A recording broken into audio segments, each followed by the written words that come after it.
companheiros, nós estamos aqui novamente para simbolizar o descaso da administração do Altimar e Olga Salomão com os trabalhadores.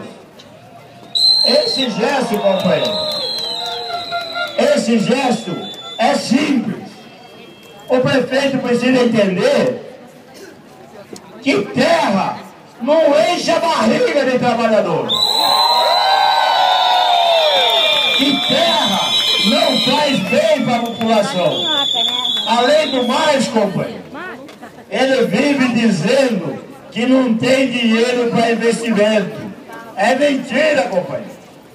É mentira.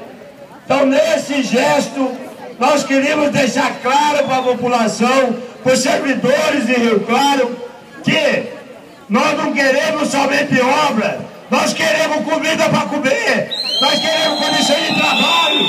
É isso que nós queremos, companheiro.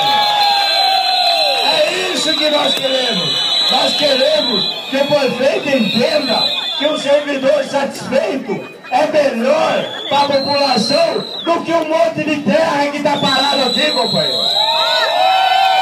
É isso que nós precisamos entender. O prefeito não sai dessa obra. Ele podia aproveitar um monte de gente que tem aqui para inaugurar. Mas já que ele não consegue, eu declaro inaugurada a obra da Avenida 7 de Março. E aí, quero ver se ele tem coragem de dizer que está aqui visitando obra e não vai conversar com os trabalhadores. Então,